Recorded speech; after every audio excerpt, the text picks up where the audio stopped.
Welcome, everyone, and thank you for joining us today. My name is Gina Smarkey. I am the events manager here at Nuspire, and I'll be your host for today's live session. We're going to be walking you through how to use MITRE mapping to optimize your managed detection and response implementations.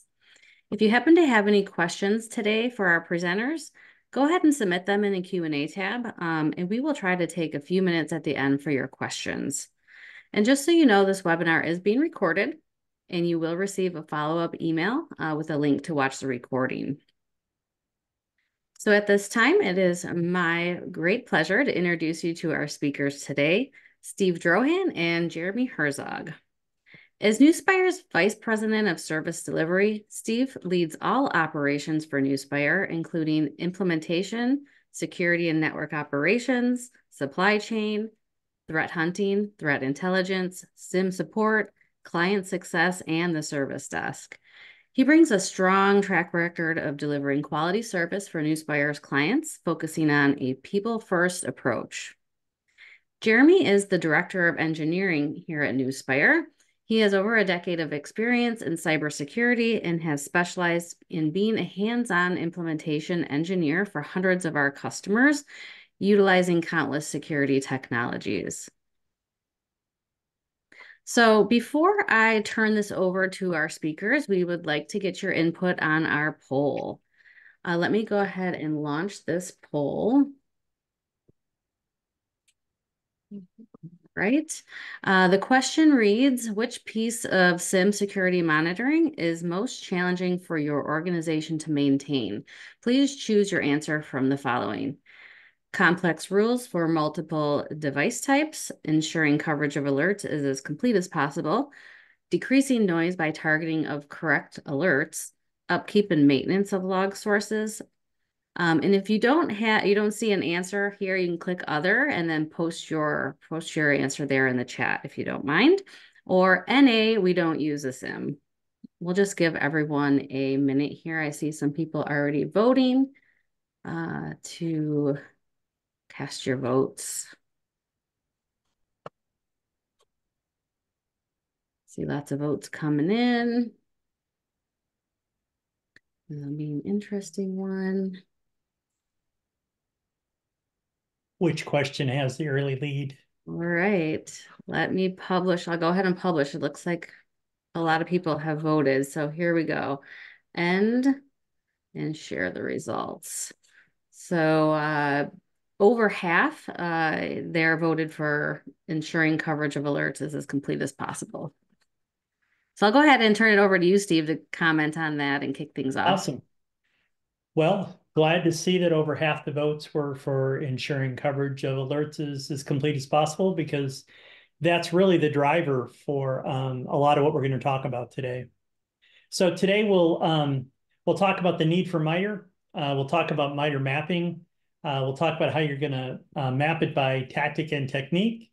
We'll also talk about mapping by data source, and then we'll wrap up with how we map it responsibly. So Jeremy, a while back, you and I sat down because we had the same concern as a lot of people in our poll. We want to make sure our coverage of our alerts was as complete as possible, make sure we weren't missing things. And then we landed on MITRE. So can you talk about MITRE a little bit, please? Yeah, absolutely. So MITRE it's an industry standard framework from the MITRE Corporation, and it's a good place to kind of get a really low level understanding of the different hows and whys in the ways that your enterprise can be attacked. The one that we're focusing on today, the matrix that we're really focused on today, is the enterprise matrix. It's the kind of the most ubiquitous, the most used out there. But MITRE is basically the framework of what we call tactics and techniques. So tactics being the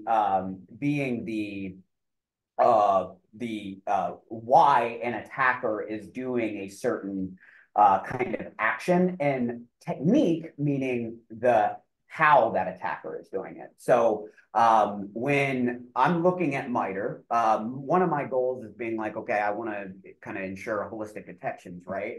So I'm going to try and chart out all of the reasons why an attacker might want to do certain actions to me as the defender, right? Me as the blue team.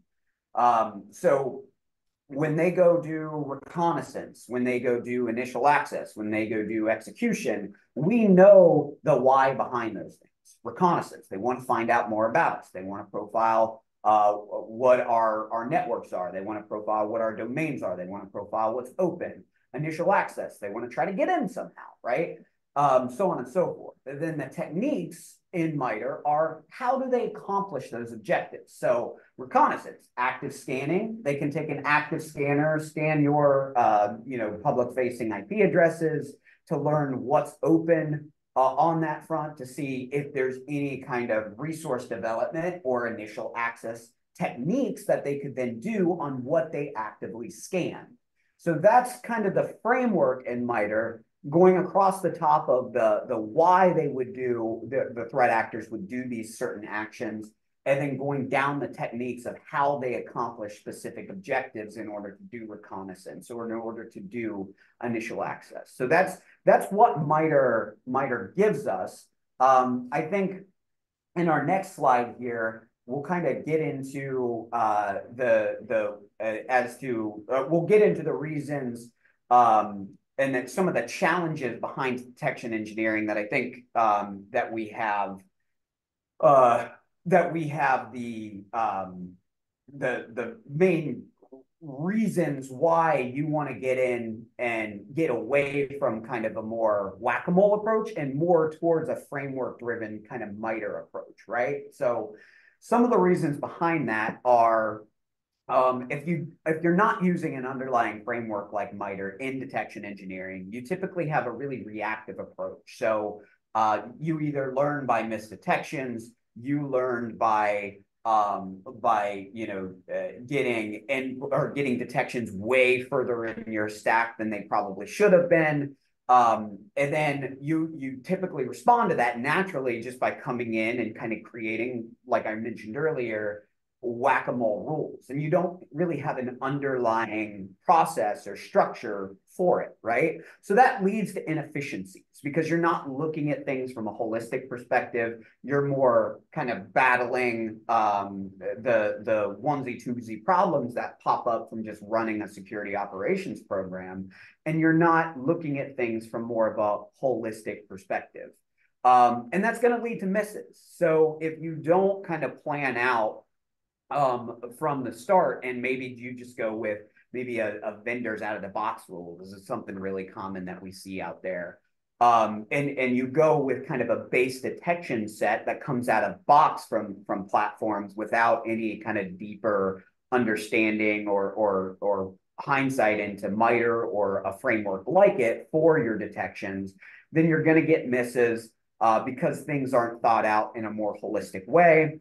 And then you're also going to miss out on things like automation. If you don't have an underlying strategy, it's going to be harder to go in and automate things later because you don't necessarily have the right event attributes mapped. You don't necessarily have the right alerts to begin with, and you can't automate on top of bad processes. So it just sets you up for kind of the further cascading issues down the line. And then that's all going to kind of manifest itself into, if you run a SOC, trying to keep good talent is difficult in the best of times. So if you don't have confidence in your detections, you don't have confidence in your detection engineering program, keeping good SOC analysts becomes a challenge as well. So all of these are reasons why it's better to do detection engineering with an underlying framework that drives the program. Because you'll get into some of the reasons and some of the benefits of why MITRE mapping is important and why you should map using a framework like MITRE. Hey, Jeremy, it's great that we need that underlying framework. I thought you did a really great job of kind of setting the table for it. But why did we choose MITRE as opposed to another framework? Of course. So MITRE specifically, it helps do these four things right here. It gives a holistic viewpoint. So what do we mean by that? Detections aren't created in a vacuum. they're put in place, and we should be able to look at a specific detection and say, this detection covers this particular technique. And MITRE provides a great format for that. And the way that it breaks down both tactics and then techniques, we can really get to the root of how we're being attacked. And we can point at a specific rule or a specific detection in our SIM and say, this detection is meant to cover this data source for this MITRE technique. Meaning, I'm looking at things from a MITRE perspective, and I'm saying, okay, my Windows logs let me cover these techniques. And then when I cascade, that across all of my data sources, I can say my firewall logs let me cover these techniques. My Windows logs let me cover these techniques. Office 365 let me cover these techniques. So I can get that holistic viewpoint of the technology stacks that I have, stack that up against MITRE, and know whether my coverage is holistic, know what's achievable via this framework or not. This is what MITRE, one of the things that MITRE specifically does best is give us that, I like to call it a progress bar on our coverage. And 100% progress bar is not always achievable, but it at least gives you goals to strive for in your security programs to make sure that your detection engineering is up to scratch and holistic. It also is a common industry framework. So it's not, kind of ruled by one governing body. It's not necessarily something that, if one company shifts its, or one large tech company out there shifts its SANs, maybe SIM is a strategic objective for them one day, and then the next day it goes on a back burner. If we put all of our eggs into the basket of relying on our specific SIM vendor or relying on our specific technology providers, those SANs shift over time, right? And having an industry framework type framework that we look at in terms of our common language that we use to speak with other clients and with partners out there, we speak that common ground, we speak that common language to say, I'm talking about this particular MITRE technique, what are you talking about? And if we can agree on the MITRE techniques that a certain detection covers, we get that much further in conversation because we're speaking the same language. We can also measure those improvements over time. That gets back to that progress bar type methodology that we talked a little bit earlier, where we know detection engineering is never going to stop, especially as new threats come out. But what this does let us do is it lets us track improvements over time. So when we add new security technologies to our MDR solution, or we add new security technologies to our stack in general, we can see what additional detection coverages that those security technologies would give us over and above what we had yesterday. So it lets us make measurable improvements because we can measure what kind of techniques that we're covering in our detection engineering. And then one of the cool things too is that it also allows for threat actor tracking. Different threat actors out there will use different tactics and techniques. They have different modus operandi, or different MOs when they attack decent people like you and I, right? So when they go and do that, one of the things in MITRE is it records the different threat actors that are known to be associated with particular techniques. So we want to make threat modeling, and we want to go out there and say which threat actors are prone to using which tactics and techniques. So we can do that with MITRE because we know, oh, these particular attack pattern looks like the attack pattern that threat actor XYZ would use. So it let us track those threat actors a little bit better and make profiles for those threat actors as well. Awesome. Well, now that we know why we need the framework, and we've talked about why MITRE is a good match for it, let's take that down another level and talk about how do we bring that mindset and that framework into a SIM environment. Yeah, absolutely. So forgive me for the metaphor up front. I'm going to use this metaphor of painting a beautiful work of art here. And how do we use MITRE in practice, right? Because that's the most important thing, I think, for a lot of the people out there in the audience right now, is how do I have a practical strategy for actually using MITRE and applying it to detection engineering or applying it to similars, right? Well, it's gonna have three really big things that we have to focus on for our data source. That's going to be the key attributes. That's going to be the common roles that different data sources will play inside of a SIM or inside of an MDR solution.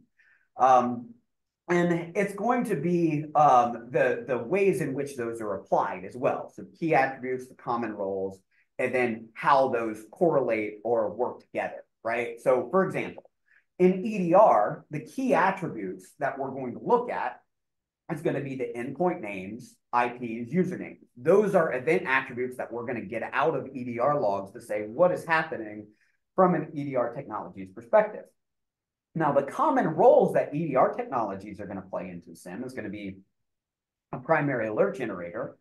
A lot of times in a lot of solutions, you're going to have a one-to-one correlation on alerts that come out of an EDR to serve as the genesis inside of a SIM for a SOC investigation.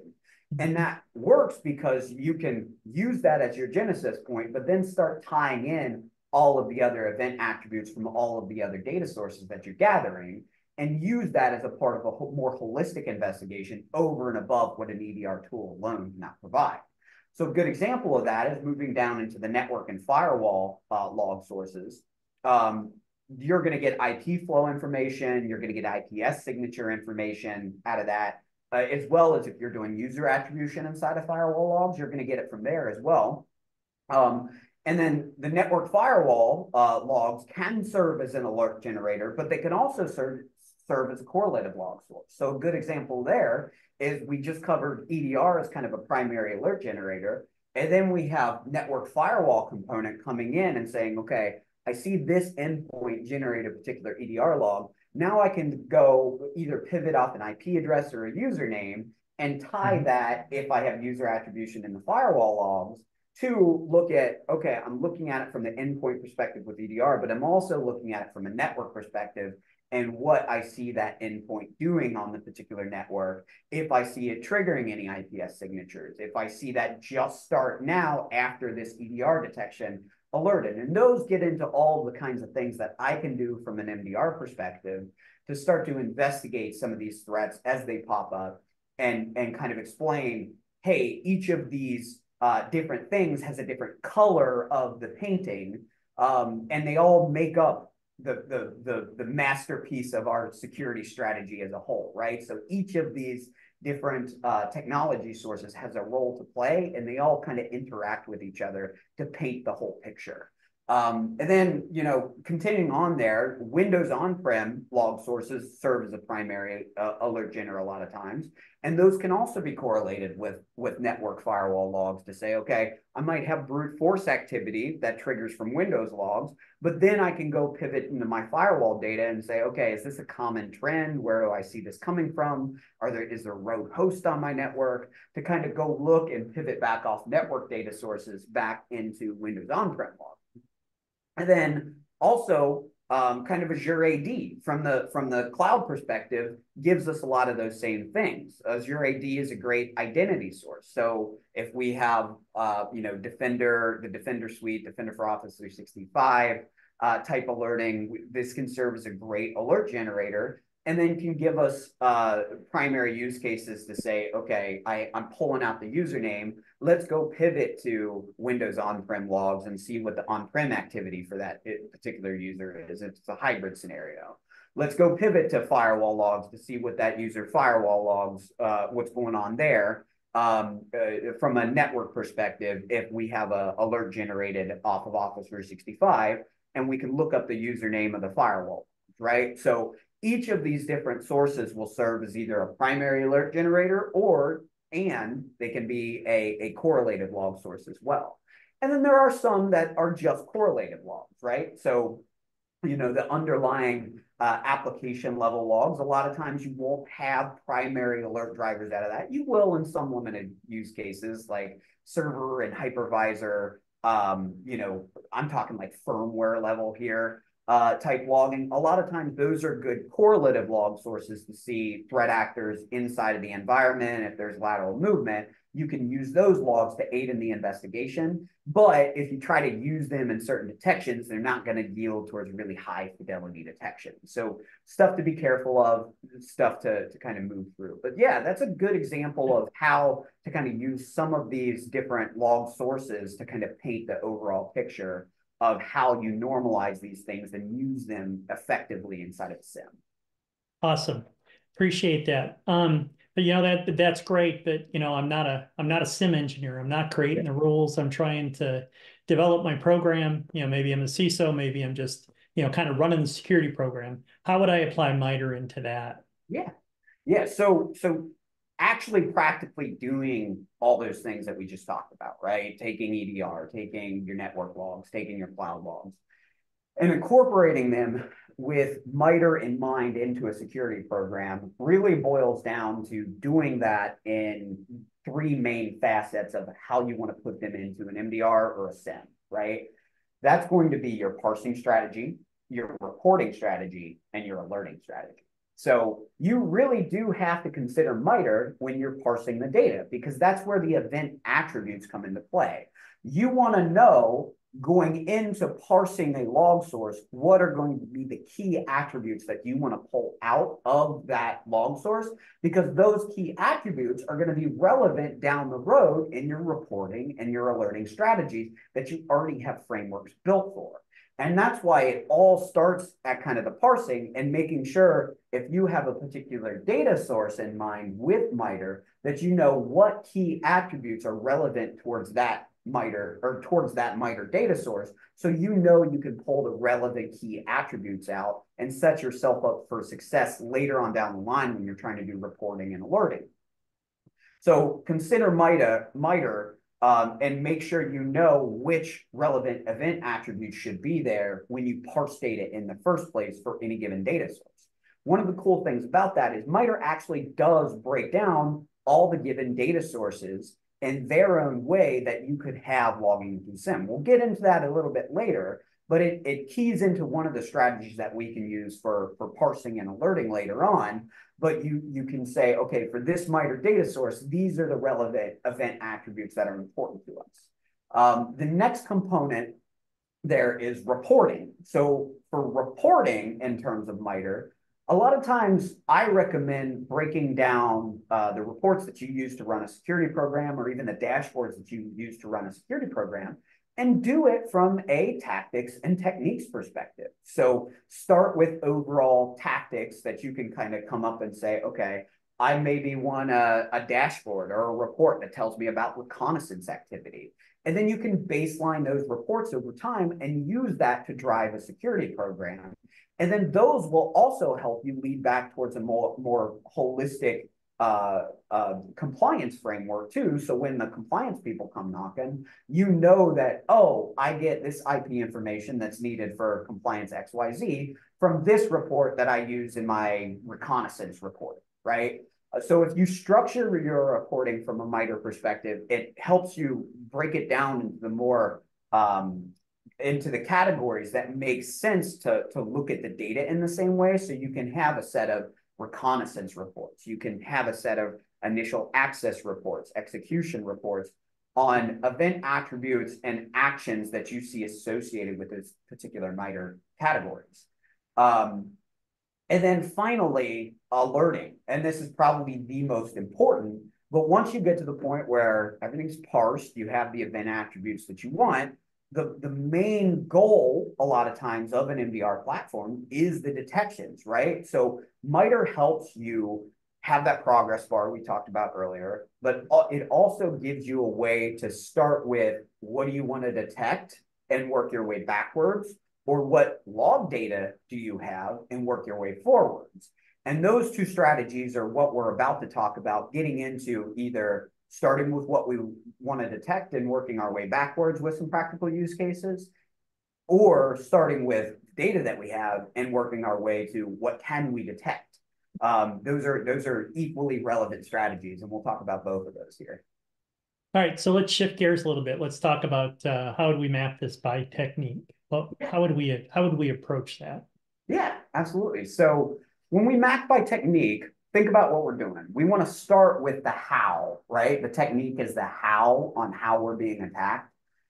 So if we're starting by technique, we're saying, okay, maybe an attacker is coming in and they're doing a public-facing exploit, right? That's a MITRE technique. Somebody's coming in, the adversary is coming in, and they're trying to exploit a public-facing exploit.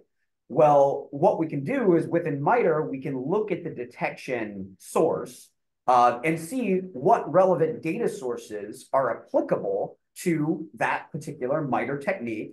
So, and then we can take that and put that and say, okay, I want to focus on my log content to say what data sources do I have that will give me this technique? What can I cover with this technique? And I can take a look and say network traffic would be a good way to look for exploit attempts.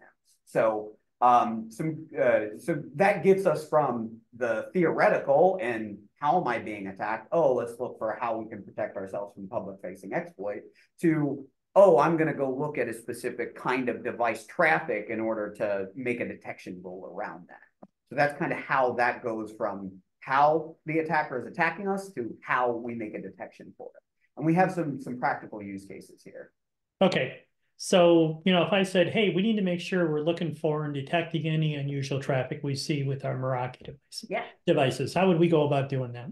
Absolutely. So what I would do is I would go into the MITRE framework, and I would say, okay, what are the applicable techniques for unusual Meraki traffic? What does that mean? Me as like a SIM engineer or detection engineer, what does that mean when my boss comes to me and says, I want to detect unusual Meraki traffic? Well, what I would do is I would go through and look at all the techniques that might apply to. So we just went through a good one, public-facing exploit application, or if we have external remote services, items that say this is out of the norm of our day-to-day Meraki traffic, and I would line that statement up with the particular techniques that I think are applicable from a MITRE perspective.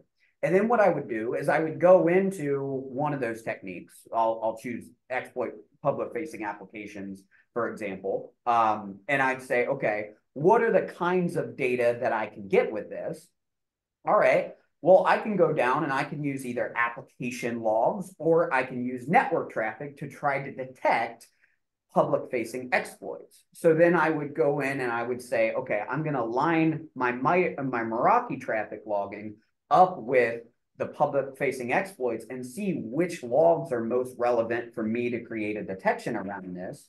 And then that would give us to either looking at the Meraki traffic and aligning that with potentially threat intelligence, and probably a more effective alert would be looking at Meraki traffic in combination with probably, traffic being sent and received anomalies in combination with threat intelligence. So if we have a threat intel match that we see sending an inordinate amount of traffic or triggering IPS events, those would be two great examples of detections that we could then put in and start baselining against our environment to say, I have these Meraki traffic detection law or these Meraki traffic detection alerts that would cover me from a public-facing exploit detection. For that one, I would probably specifically focus in on the IPS logs, but I also want to correlate that with something like threat intelligence to make sure I help with the fidelity side of it, right? So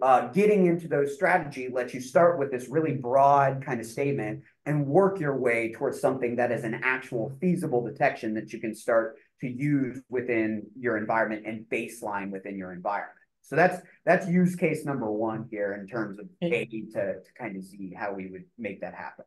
Perfect. Since we're running a little bit behind on time, Jeremy, I want to make sure we save room for questions. Sure. Let's move over to mapping by data source. Yeah, absolutely.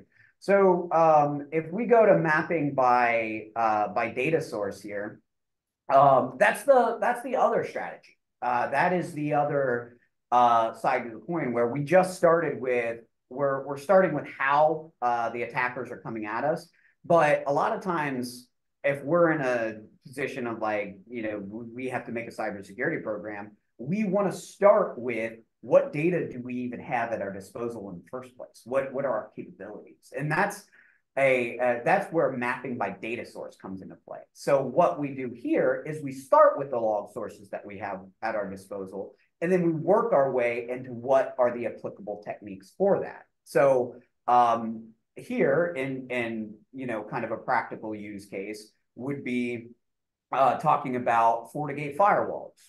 Our company in this case just came in and said, hey, we have FortiGate firewalls. We just maybe switched over from our previous vendor or our previous firewall vendor. We want to make sure it's incorporated in the SIM correctly. So that being the use case, what I would do as a detection engineer is I would start from the data source perspective in MITRE, and I would go through a FortiGate and say, okay, it's going to check XYZ data sources from a MITRE perspective, meaning it's going to check the traffic box in MITRE data sources. It's going to check the network firewall box in MITRE data sources. And then if you go into MITRE and you go into one of those data sources, you can actually see all the applicable techniques that you might be able to catch with that data source. So what I would do is I would say, here are all the data sources that I associate with a FortiGate firewall. And then here are all the techniques that I associate with those data sources. I'm going to look at that and I'm going to say, what is actually going to be practical to make a detection out of with the actual, with the logs that a FortiGate is going to send. And then that's going to come out with a kind of a list of candidate alerts that I can then take and start to say, how do I make a detection around automated exfiltration? How do I make a detection around network device configuration dumps? And I can go in and I can start to baseline some of those just by starting with I'm starting with a FortiGate. How do I get to a comprehensive list of detections that I think I should have for a FortiGate using the MITRE framework? So we start with FortiGate. We say what data sources a FortiGate represents, and then we say what techniques those data sources relate to, and then we say what is practical to develop a detection around based on those techniques. So we kind of start with the data source and we get to the list of alerts.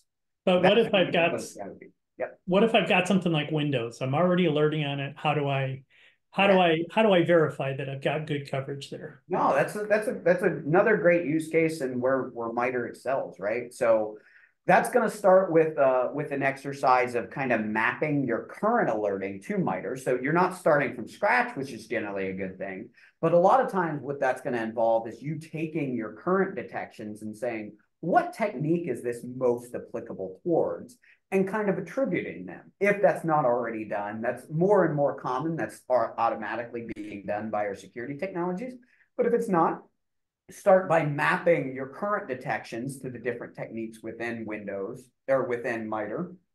And then from there, you can kind of see what MITRE, using the strategy that we just talked about, what MITRE thinks that you should be able to cover. And you can kind of compare your current list of alerts to what you think you should be able to cover with MITRE. And then you can just start doing that gap analysis and coming up with, okay, let me prioritize making detections for XYZ because I don't think I have it covered at this point. But that's a great scenario of like, if you have a data source that you're sure is at least partially covered, you can kind of use MITRE to do that gap analysis with your current alerting, and then you're left with the applicable techniques that you don't think you have covered, and then you just do the detection engineering process and kind of make the alerts based on those with the log source in mind, but you kind of do that gap analysis. Awesome. So let's. Yeah. I think what we'll do here is kind of get to a wrap up place, just to kind of go through and say, why would we want to use MITRE from a holistic perspective? So I think we covered it helps with getting all of our reporting in kind of common threads for us to think about them from a tactic and technique perspective. It gives us that progress bar.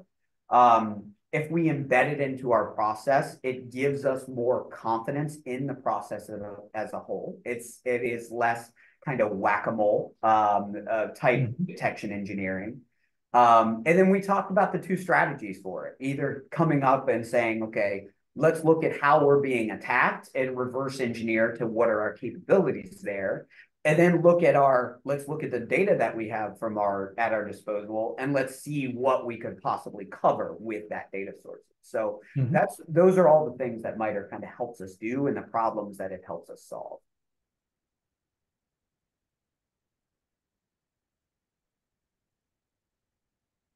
All right, we'll turn it back over to Gina. Yeah. Awesome. So I have some resources here. I want to thank you both for the great discussion and sharing all your knowledge and insights today.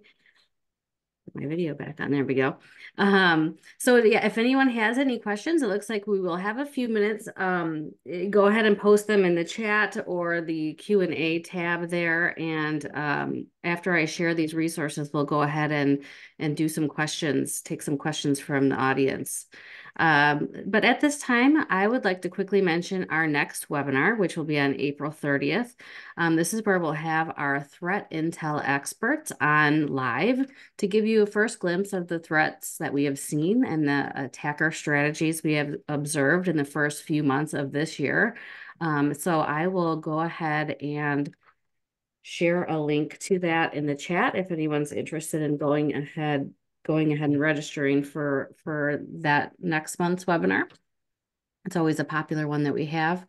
And then I'm going to share some links to these resources that we have up on the slide here. We have an ebook all about how security teams can make MDR work better for them. We have a link from CISA here that's all about the best practices for MITRE mapping. And we also have a link here for a tour of the MITRE ATT&CK Navigator. So let me share those also to you, and you will get these links in the follow-up email as well. So if you don't, you'll always get those via email as well. So we wanted to share those with you, but let's go ahead and move into questions. All right, so I see a question here. How important is data provenance? Oh, you already answered it, Jeremy. Yeah. So that was a good question. I'll restate. How important is it's provenance? I think what I'm interpreting the question as is there is kind of that human element between here's a technique and what's the detection for it, right? Which that's true. That's something that we still need people for at this time, right?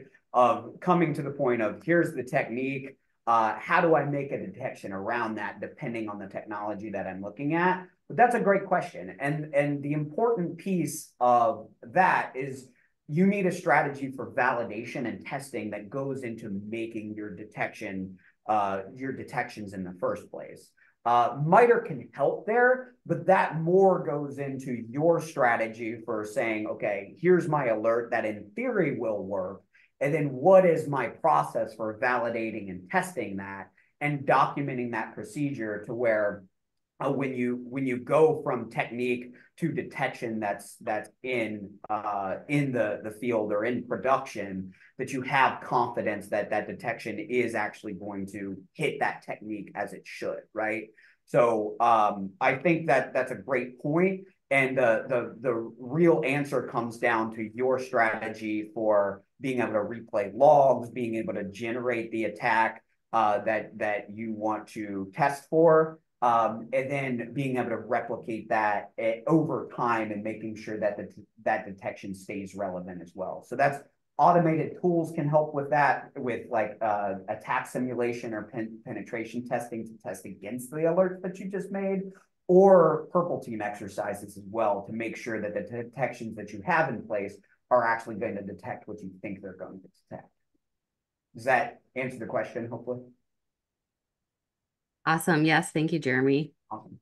Um, all right, here is the next question. So what strategies are effective for tracking progress with MITRE besides manual spreadsheets? Oh, sure. A lot of the strategies that get that I think we use a lot and that are effective are tagging strategies. So if you need to get your rules in a place where you can tag them, not just for MITRE, but for multiple reasons, right? You want to have a good thumb on the pulse of what rules are for, if you have different audiences that you're trying to satisfy. You need a good tagging strategy. And that's one thing that's super effective with making sure that you can track progress there is having just in any kind of mass scenario where like if you're doing mass endpoint management, a tagging strategy for endpoints is critical.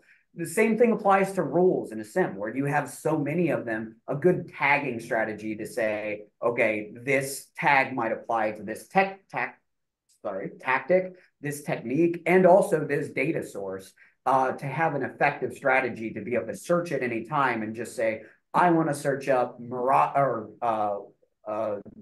that are applicable to Palo Alto firewalls, but also cover the data share from network drive technique and be able to do searches like that across tags. That's a really effective way that we see of like tracking progress and keeping roles organized in relation to MITRE. Any comments from you on that one, Steve?